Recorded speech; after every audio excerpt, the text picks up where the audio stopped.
Dando sequência, a gente vai ter agora a última apresentação, para depois a gente abrir para as perguntas.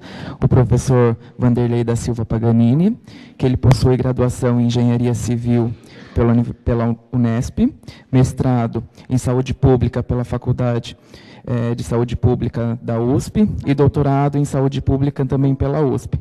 Ele possui livre docência em saneamento básico também e ambiental pela USP. E atualmente ele é professor associado pela USP e também superintendente da Sabesp. Ele tem experiência na área de engenharia sanitária, com ênfase em tratamento de esgoto, atuando nas áreas de tratamento de esgoto de pequenas comunidades, disposição de esgoto no solo, saneamento básico, tecnologias de baixo custo e tratamento de água e gestão ambiental. Gostaria de agradecer mais uma vez a presença, professor.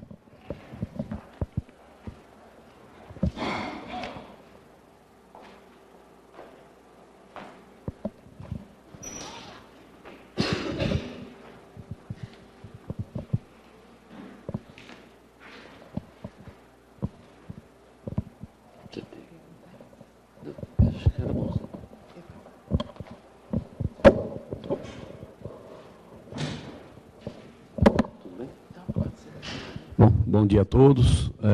Em primeiro lugar, agradecer o convite aí da participação.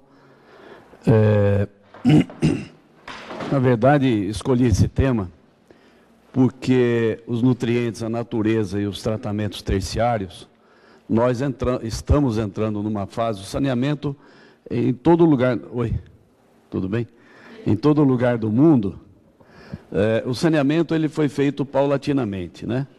Começa pelo sistema de água, sistema de coleta e depois de tratamento. E o tratamento, já está chegando a hora do tratamento. Muita gente compara a despoluição do Tâmisa com o Tietê e assim por diante, mas esquece que o Tâmisa, por exemplo, ele foi despoluído em 150 anos.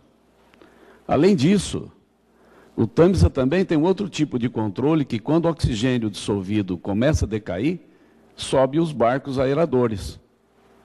Então, o saneamento não é uma coisa estática que a gente implanta e aí ele se vira sozinho, né? Nós vamos precisar muito do envolvimento da sociedade. Acho que a professora que me antecedeu falou da questão de educação e de envolvimento da sociedade.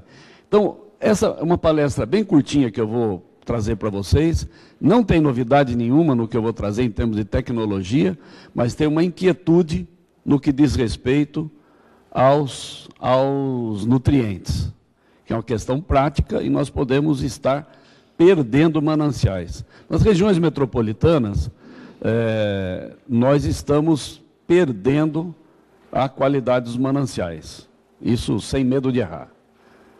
Então, assim, é um ciclo vicioso isso daí. Hoje o Estado de São Paulo, para você ter ideia, ele tem 4% da população na zona rural, 96% na zona urbana.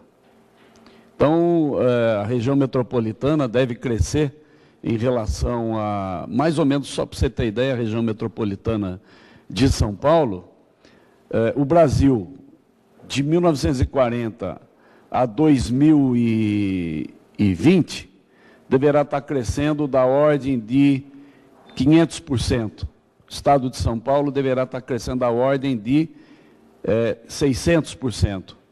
A região metropolitana deve estar crescendo da ordem de 1.400%. Isso não cresce de maneira igual. Ela decresce no centro e cresce nas bordas. Isso nos leva a invadir os mananciais. Então, nós temos que optar entre cuidar dos mananciais para ter água disponível ou ficar o tempo todo buscando tecnologia para atuar no efeito. Se é isso, estamos no caminho errado, não é? Porque toda vez que você estiver pensando em abastecimento público, em sistema público, você tem que olhar na outra ponta da linha do custo. Tecnologia é importante, mas tecnologia é importante para que a gente possa adaptá-la, não só na questão tecnológica, mas também na questão de custo. Porque se de todo nós optarmos por osmose reversa, não tem problema nenhum. Vamos fazer osmose reversa, resolve quase tudo. Agora a pergunta é, a dona Maria consegue pagar? Nós vamos fazer saneamento para a elite? Não é isso que nós pretendemos, né? Aliás, todos sabem que o abastecimento público seria e deve ser a prioridade zero a universalização. E a universalização é saneamento, é água potável para todos o tempo todo, durante o ano todo. Aí vale, né? Se tiver intermitência, já temos alguns problemas. Então, veja, seguindo na linha do saneamento, esse é um problema prático, não só da academia, mas da sociedade. Eu acho que a academia pode ajudar muito, do ponto de vista de dar rumos, auxiliar a sociedade a trilhar rumos mais perenes. E a ideia deste tema foi essa aí. Então, eu vou falar um pouquinho de tratamento de esgoto e, ao final, quero pôr a minha angústia aqui para a gente discutir, né? Porque se eu for tratar lá no final, todo mundo com água, todo mundo com coleta, todo mundo com tratamento, nós vamos chegar nisso, né? Todo mundo com tratamento. Em nível terciário, imagine que quanto tempo vai levar, não sei, mas nós vamos chegar nisso aí. E aí nós vamos ter que saber o que fazer com os nutrientes. Essa é o final da minha palestra, já antecipei o final da palestra, é isso aí, né? Porque se nós estivermos fazendo tratamento terciário para atuar no efeito, nós vamos estar enterrando ou incinerando o nutriente. Porque quando eu faço tratamento terciário, eu retiro o nutriente da fase líquida. É que toda vez que fala tratar esgoto, muitas vezes nós estamos mais ou menos condicionados a estar olhando a fase líquida. Lembre-se que todo tratamento de esgoto, goste você ou não, ele é cópia da natureza. E ele é, essencialmente, a separação da fase líquida da fase sólida. Ah, mas professor, na lagoa eu não separo. Separa sim. Numa lagoa de estabilização, você separa a fase líquida da fase sólida e retira o lodo a cada 20, 25 anos. Mas que separa, separa. No lodo ativado é mais imediato. Separa a fase líquida da fase sólida. E a gente sempre olha a fase líquida do ponto de vista dos nutrientes. E aí o terciário é para retirar nutriente. E aí eu retiro e essa é a dúvida, né?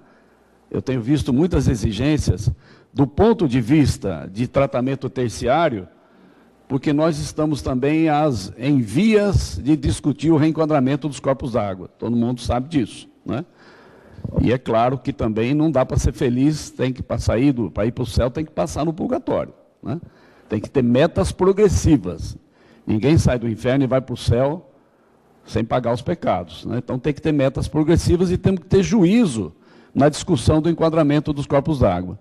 E uma das coisas que vai nortear essa discussão é a questão da carga orgânica e, numa segunda etapa, um pouco mais aprimorada, a questão dos nutrientes. Se a legislação exigir a retirada de nutrientes, que nós vamos caminhar para isso, por conta do enquadramento dos corpos d'água, não no tratamento, mas sim pelo desenquadramento dos corpos d'água, a pergunta é, o que fazer com esses nutrientes? Simplesmente eu retiro, resolvo o problema dos corpos d'água e vou incinerando ou aterrando os nutrientes. Não sei se vocês sabem, o globo terrestre, existem diversas pesquisas que indicam que o globo terrestre, em 80 anos, a continuar essa demanda pelo elemento fósforo, nós seremos carentes de fósforo. E aí todo mundo imagina o que é não ter fósforo para a natureza ou para o próprio ser humano. E para os animais, né? Então, rapidamente, quase que já falei minha palestra aí, né?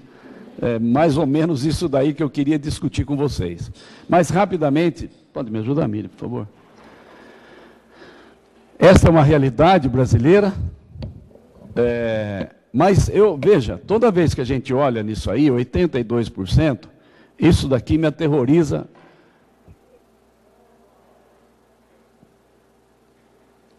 Isso daqui me aterroriza muito mais do que essa parte de baixo, porque uma vez me perguntaram o seguinte, professor, está tudo bem, né? O Brasil está com 80%, 90% de abastecimento de água, está tudo bem, né, professor?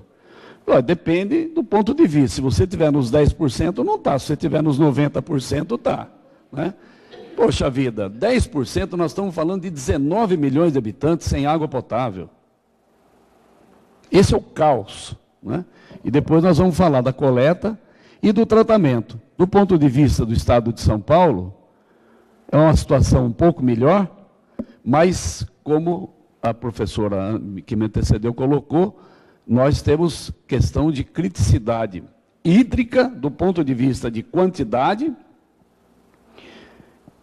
O Nordeste, ele tem restrições por falta d'água mesmo. Aqui São Paulo e a região, por excesso de contingente. E o Rio Grande do Sul, excesso de contingente e excesso de utilização da água para a agricultura. Enfim, de uma certa forma, nós vamos caminhar, sim. Nós vamos caminhar para coleta e tratamento de esgoto. Vai, Miriam, vamos lá. Isso daqui é um pouco do quadro que já foi falado. Essa é a distribuição. Aqui também demonstra um pouquinho do que eu estou falando. Vai. E aqui eu queria falar rapidamente sobre os níveis de tratamento de esgoto. Todo mundo sabe que não vou ensinar nada a ninguém aqui do ponto de vista dos níveis de tratamento. Então, o preliminar é onde eu retiro, faço o gradeamento e o desarenamento. O primário é aquele no qual eu começo a retirar a carga orgânica por decantação. O secundário é aquele no qual eu, teoricamente, retiro a matéria orgânica por processos físicos, químicos e biológicos. E aqui eu vou ter na fase líquida o quê? Os nutrientes. E o terciário é aquele no qual eu retiro os nutrientes. Vai mais um pouquinho. Então, isso aqui é um pouco do que o professor falou. Vai.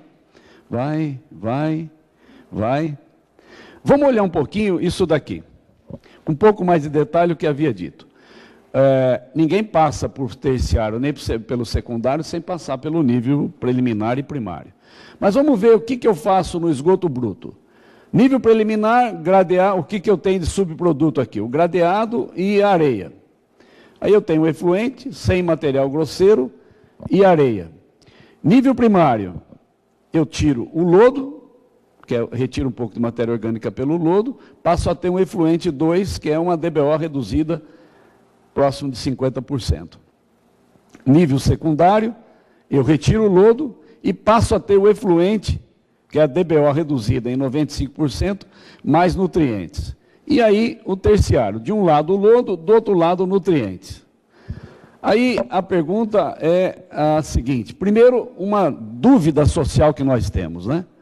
Veja que existem algumas exigências de tratamento terciário em alguns pontos que ainda não é necessário fazer o terciário. Mas a exigência ambiental acaba esquecendo que tem muita gente que não tem nem coleta enquanto existe a exigência do terciário. Na fase em que nós estamos, é importante que a gente não deixe de fazer o terciário onde é necessário mesmo. Onde você está tratando o esgoto para dispor, e é logo abaixo, né, que eu costumo brincar, é ter o corpo receptor, mas abaixo ele é manancial, não podemos brincar com isso aí. Aí tem que exigir o terciário mesmo. Mas indiscriminadamente exigir o terciário na atual fase, fica um pouco complicado, que eu acho que nós temos que caminhar em bloco. Mas vamos olhar para essa provocação. Qual é o destino dos nutrientes? Essa é uma pergunta que toda vez que você recebe a exigência de tratamento terciário, não vem embaixo assim, diga o que você vai fazer com o nutriente. Né? Eu conheço um local que a pessoa faz o tratamento terciário para retirar enxofre, retira enxofre, abastece, usa água de abastecimento, e aí à noite ele devolve o enxofre para o corpo d'água. Como é uma região de água sulfurosa, fica tudo certo. Né? Veja, o que o mundo tem feito? Uma das coisas que a gente advoga, e nós temos dificuldade de aprovar isso nos órgãos ambientais, é a disposição no solo. O efluente de tratamento secundário da disposição no solo. O mundo faz isso. Uma boa parte do mundo faz isso. Algumas legislações, algumas regiões dos Estados Unidos, quando você tem o tratamento terciário, você vai ter que explicar que não dá para dispor no solo para depois usar qualquer outra tecnologia.